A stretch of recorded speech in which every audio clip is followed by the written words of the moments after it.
Balik po tayo sa mga balita. Approve na kay Senate President Chis Escudero ang naging alok ni Senate Minority Leader Coco Pimentel sa ginawang pagbalangkas ng rules sa impeachment trial para kay Vice President Sara Duterte. At ayon kay SP Escudero, makipag-ugnayan na ang legal team ng Senado kay Pimentel para masimulan ang nasabing proseso. Mayan Corvera sa balita. Tinanggap na ni Senate President Francis Escudero ang alok na tulong ni Senate Minority Leader Coco Pimentel para bumalangkas ng rules sa impeachment trial laban kay Vice President Sara Duterte. Ayon kay Escudero, kwalipikado sa pwesto si Pimentel dahil bukod sa bar top-notcher, kabilang ito sa 5 abogado na miyembro ng Senado. Sabi ni Escudero, nakikipag-ugnayan na ang legal team ng Senado kay Pimentel para simulan ang pagbalangkas ng rules. Kailangan anya ngayon pa lang matalakay na ang rules para maipalam sa mga senador at hindi na humaba ang debate hinggil dito, oras na isa lang na ito sa plenaryo sa June. Hindi mahalaga sa akin kung sinong mangunguna o mamumuno dito, pero anuman tulong ay tatanggapin namin at makikipag-ugnayan. Ang aming opisina at ang legal team ng Senado sa kanya, kaugnay sa kanyang mga ideya sa rules. Hindi ko kinakaila. Bar top notcher si Coco, tama siya. Isa siya sa kukonting abogado dito sa Senado. Inamin naman ng senador na wala silang magagawa at hindi maaring tanggihan sakaling magpatawag ng special session ang Malacanang para sa impeachment trial. Pero tanong niya bakit nanggigigil at minamadali ang paglilitis.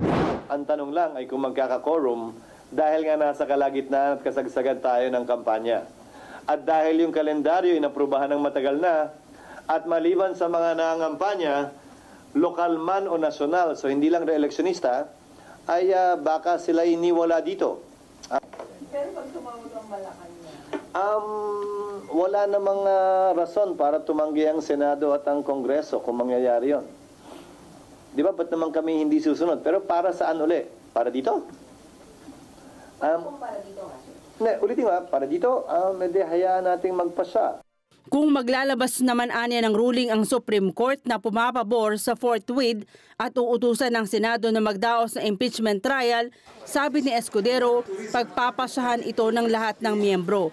Bilang mga tatayong huwes, hindi anya sila magpapadala sa clamor o anumang demand para umpisahan ang paglilitis. Paano nila sasabihin? Ang sabi, trial shall forthwith proceed. Trial is the reception of evidence, admission of evidence by the impeachment court. Bukas, hindi namin kayang gawin yon. Dahil wala pang sagot ang nasasakdal. Wala pang reply ang prosecution. Wala pang preliminary conference. So anong i-order nila sa amin specifically? Ayokong pangunahan ng korte. Kaya yung sinasabi din ng ilang prosecutors, kung pwede lang daw, bukas na mismo. Mukhang hindi nila alam ang rules. Hindi namin kayang gawin yon kahit simulan namin yung proseso nang hindi pa nare-refer sa amin. So babasahin namin kung ano man yun at pag-aaralan namin kung paano ito mapapatupad at kung kaya itong patupad. Ulitin ko, ng pang-4 na beses na, nagdesisyon ng Korte Suprema noon, nag-TRO sa Kamara, huwag niyong ituloy yung impeachment ni Chief Justice Davide. Nagbotohan ng Kamara, tinuloy pa rin nila. Nag-desisyon ng Korte, huwag niyong buksan yung foreign currency deposit account ni Chief Justice Corona. Nag-desisyon ng Senado, galangin natin, sundin natin. So, Senado pa rin bilang impeachment court ang magdedesisyon yan o Senado bilang plenaryo ang magpapasya ng bagay na yan. Kung ako tatanungin, as a general rule, marapat at dapat galangin palagi ng Senado anumang desisyon ng Korte Suprema. Pero sa dulo, pagpapasyahan niya ng Senado. Samantala, sinimulan na ang pagkukumpuni at repainting sa mga gagamitin sa impeachment trial, kabilang na dyan ang witness stand.